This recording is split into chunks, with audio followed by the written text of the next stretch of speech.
I made in a fitting room. I want more men to feel safe marrying the whore because they're gonna keep you good. You're gonna wake up to sucks. You can't turn a hoe into a housewife.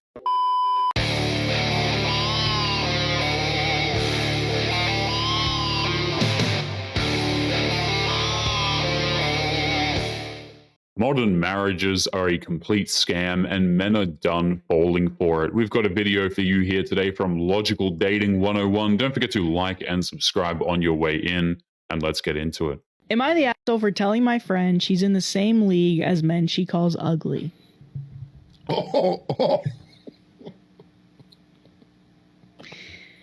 My friend, 19 female, downloaded dating apps like Tinder and Hinge for the first time about a week ago.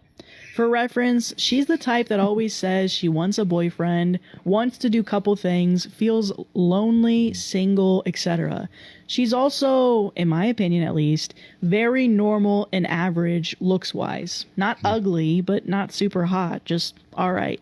I swear, the worst thing a young woman can do is download dating applications. She'll just have her mind warped by thinking she has options with men that are far out of her league, and it'll just end up with her getting far too much baggage. It's a terrible idea all around. Since then, she's been complaining to me that almost all the men that are on the app are ugly, short, etc., and that she doesn't match with anybody hot. I asked to see which people she was calling ugly, and she showed me her likes, and it mostly showed people perfectly in her league, as in moderately attractive guys. I told her that these guys were all in her league and she should give some of them a chance, since she always complains about wanting to be in a relationship. She denied that she's in the same league as them and said that she's so much more attractive than them. I pointed out that in her own words, she doesn't match with any of the guys she does find attractive, so she's not in their league. The last thing that a modern woman ever wants oftentimes is to hear the truth. There is absolutely no shame with getting with average men. The problem is that the second a modern woman is told she's average and not a perfect 10, she already thinks otherwise and gets offended. Fuck you for creating a world where men are unaliving themselves higher than ever before. Fuck you for creating a world where men are consistently being undermined in society. Fuck you where 1 minute now is linked to men. Fuck you for creating a society where men are less equal than to any woman. Fuck you for creating a society where men are more likely to lose everything in a divorce. Fuck you for creating a society where men have less chance of winning their children in a custody battle. Fuck you for creating a society where men are more likely to end up homeless, end up in addiction, end up on the streets, end up completely homeless, veterans completely homeless. What's frustrating is how we have the data to back up how men live in a thankless world where we're given the short end of the stick when it comes to everything, and modern women sit there and think that we're not suffering enough. It's absolutely messed up. You keep shouting about fucking equality. Where the fuck is it? There is no equality. Fuck you for creating a world where pride is more important than men's mental health. 1 month, you couldn't even give them that. So fuck you for what you have created for men in society.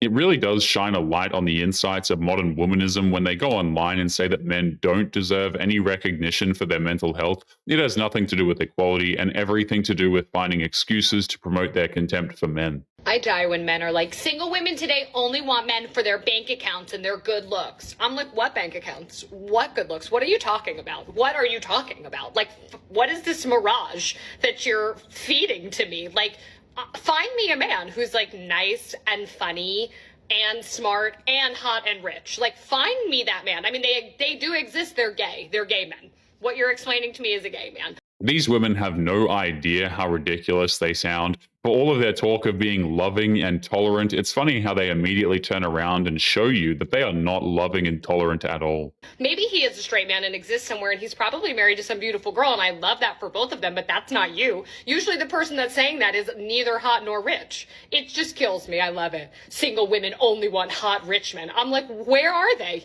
You're ugly. What are you talking about? It's crazy. What are you bringing to guys that you can make these demands of them, right? She's basically saying these guys don't exist, right? There's no nice, funny, hot, rich, smart. Well, that's a lot to have all in one, A. Secondly, if you're going to be that picky, you better be, I don't know, are you like Cinderella? or something? The funny thing is that a guy has to be attractive. Women say he has to be funny. He certainly has to have money. And essentially, he just has to be perfect for an average woman to look at him and think that he has the bare minimum to get her attention. Even when the man meets all of her standards, it will still never actually be enough. People want this woman canceled for what she said on a podcast. I had a big drought over the summer, and then I'm like re-entered a hoe era. Right now, the last 2 guys I've fucked, like in the past month, have suggested using condoms. And I'm like kind of being offended by the condom epidemic. I don't know how I feel about it. I'm allergic. Yeah. If a modern woman ever starts complaining about men using protection before bedroom fun, the only thing that men need to do is run in the opposite damn direction. Holy hell. I don't like them. Who likes them? 1, it kills the mood, okay? So like they're looking for a condom. 2, I don't want to have your fucking weird offspring baby. Like, I have a stronger IUD than, like, Zeus. Like, pregnancy's not on the table. I don't want to have a child with you. Or, like, 3, are you calling me a whore and are you trying to, like, protect yourself from STDs I might have? Did you ever ask them, like, why are you doing this? Yes. What have they said? This happened to me, like, a couple weeks ago. And I was like, look at you looking for a condom and, like, how it's ruining the mood. It's kind of disgusting how she thinks she has the right to be offended over this. A woman who insists on not using protection is a massive red flag, and a man shouldn't go near a woman like that with a 10-foot pole, even if he's wearing a hazmat suit. And also, like, why do you need one? What'd he say? He just, like, thought it was practicing responsible sex and boundaries with him, and I was like, blah, blah, blah, blah, blah, blah. Do you tell him to grow up? I got the ick. I haven't talked to him since. Meet Haley. She's a TikToker, podcaster, and social media influencer. And people are not only upset by this take, but the fact that when people started to call her out, she made another video where she ended up doubling down.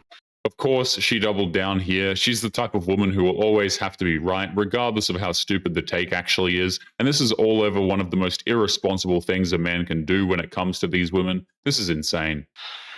Emergency press conference, guys. I'm not in the fucking mood today for this bullshit. Okay? I woke up bright-eyed, bushy-tailed, honestly. I was out pretty late last night. I opened my phone, very excited for my doom scroll. And the first video that lands on my For You page is this beautiful young woman trying to cancel me for having a controversial opinion about sex. I said I don't fuck with condoms and they ruin the vibe. And if that's what we want to cancel me for, okay, cancel me. She totally deserves to be cancelled over that. She's trying to promote something that is just completely unsafe, irresponsible, and downright dangerous. Like, what even is happening here?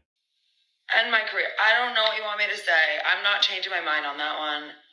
If I texted a group chat with 100 bitches right now and said, hey guys, when was the last time you used a condom? I can guarantee most of them would say high school. I'm sorry. I don't think that's a controversial opinion at all.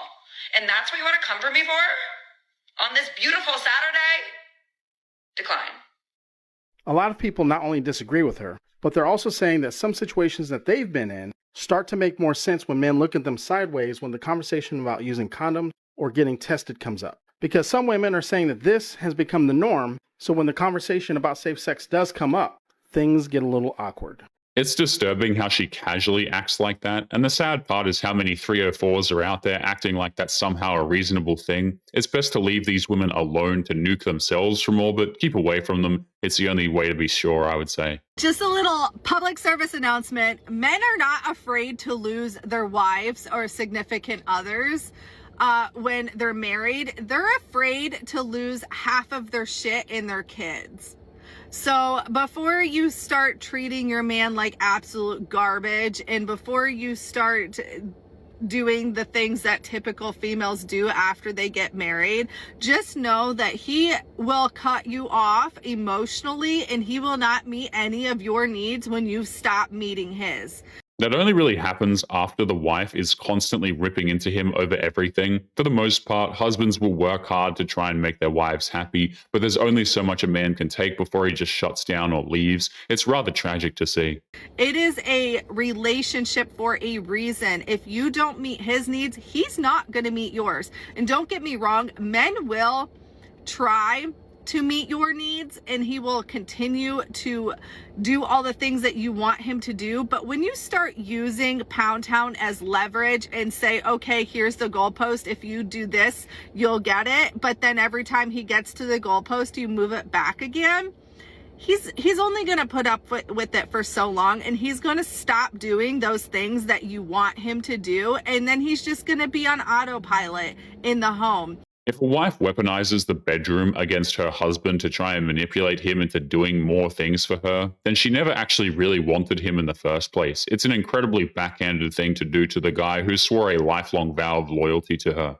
Going through all of the emotions on autopilot. Wake up in the morning, go to work, come home, pay the bills, and that's it. That's all you're going to get out of that man. And of course, he's not going to leave you again, because he's not afraid to leave you. He's afraid to leave half of his shit with you that he worked hard for and earned on his own. So please understand, it's not about you. It's about him.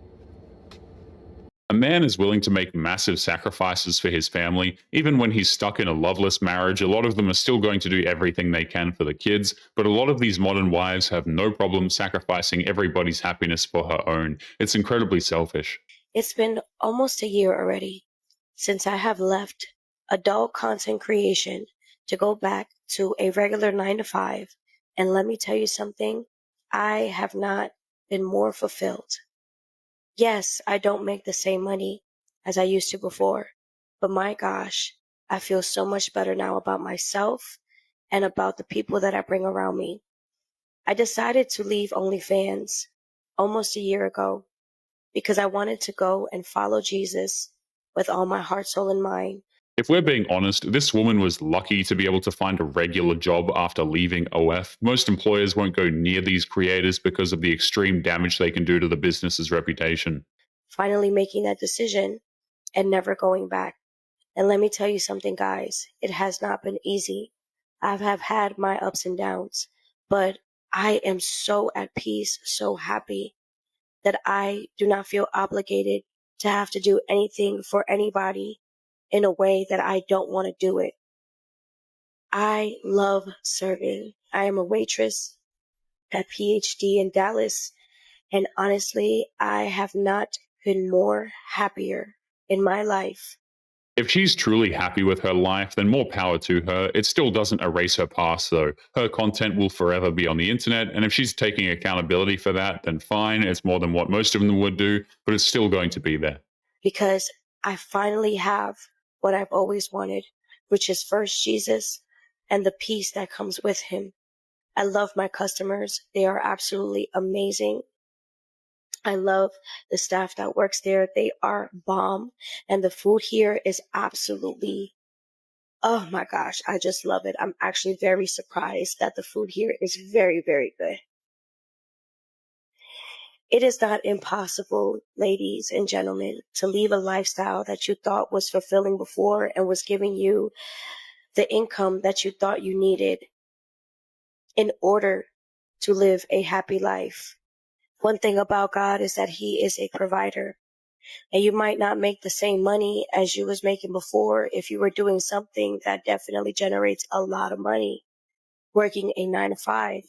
But let me tell you something, it's so much more fulfilling than degrading yourself and humiliating yourself or even putting yourself in danger.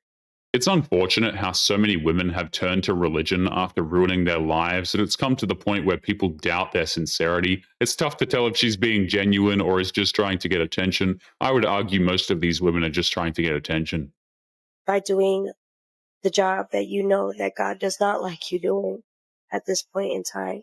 And it's not about that God does not like you doing it. It's just you know that it's not fulfilling to you, and you know that God has been calling you for something greater. So with this video, I encourage you guys, ladies and gentlemen, to go ahead and follow what God has been telling you to follow, to do the job that God has been telling you to do, that when he opens doors, go through them and do not fear, for God is with you. And he's always going to be with you. And yes, you're going to have your ups and downs, but I'm telling you, it's so worth it. It's so much more worth it doing it God's way than doing it your way. May God bless every single person that is listening to this video, and may Jesus be with you all. Peace. It sounds like she's trying to atone for her past instead of just trying to blame men in society, which is incredibly rare to see. If she's being honest with her intentions, then hopefully she'll be able to stick with her intentions. But again, guys, a lot of people are not going to look past a woman's terrible past. I call my husband daddy in the bedroom and sir when he's handling business. I am a wife. I am soft, and I am happier, wetter, richer, and more powerful than 99% of the so-called strong, independent women screaming at me online. Here's why. And the data that will never make you settle for a combative woman ever again. Fact number 1. Women who feel led have 4 times more orgasms. Archives of Sexual Behavior in 2022. This is 15,000 women, okay? Found that women in relationships where the man is the undisputed leader report 4 times more orgasms per week, 70% higher sexual satisfaction, and 3 times more likely to actually initiate the sex themselves. It's kind of weird watching wives like this casually talk about bedroom fun like this. Yes, it is an important part of the marriage, but openly talking about it and almost bragging about it is just bad taste in my opinion. Some things are supposed to be private. Imagine that. What does this translate to? When she doesn't have to be the man, her body finally relaxes enough to flood.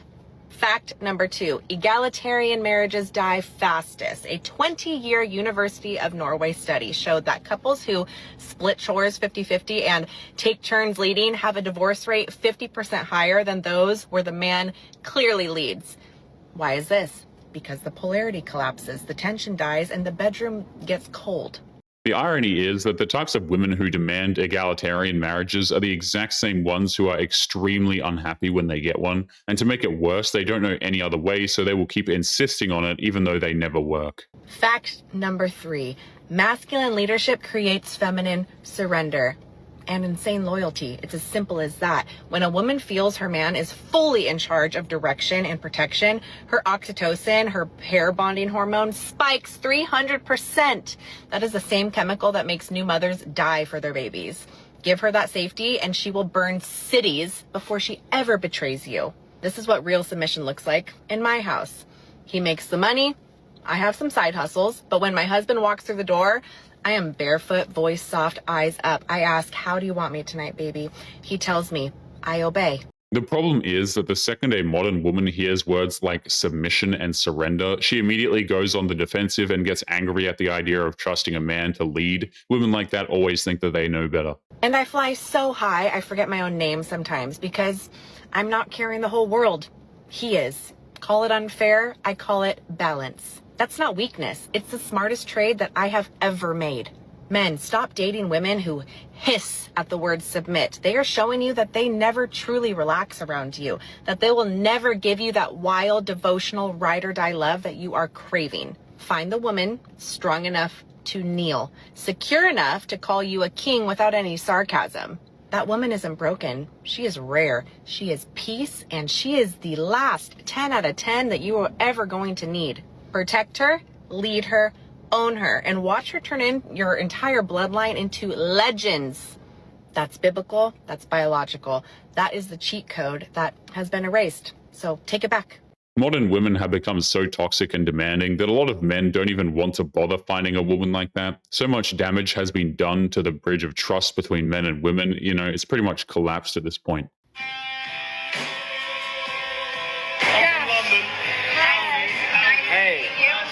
Wife adores you to the end of the world.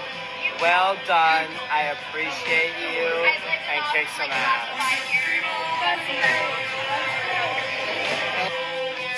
He just found out we have kids, so he wants to say something else. Hey, well done. I know you're the dad of the earth. I appreciate you. I respect you. I keep kicking ass. She's acting like the random dude she met at a bar is somehow so nice that she needs to record him praising her husband. If this guy truly respected her marriage, he would walk away. And if she truly respected her marriage, she wouldn't be at a bar by herself talking to random dudes.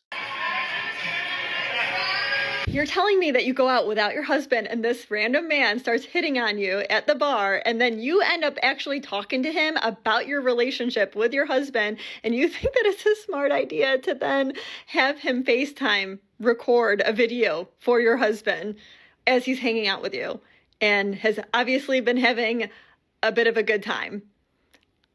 I don't think this is going to be funny the way that you think it is. Guys, tell me, is this right? Would you have a problem with this, or would you actually find this funny? There is nothing funny about what she did. It's the ultimate sign of disrespect towards her husband. All this is going to do is plant seeds of doubt in the marriage and make him wonder if the two of them smashed, and no husband should ever have to think that way. But anyway, guys, we are going to be leaving today's episode there. Don't forget to subscribe on your way out. Click this video that's up on the screen now if you want to see more. Take care of yourselves, and I will see you all in the next one. Peace.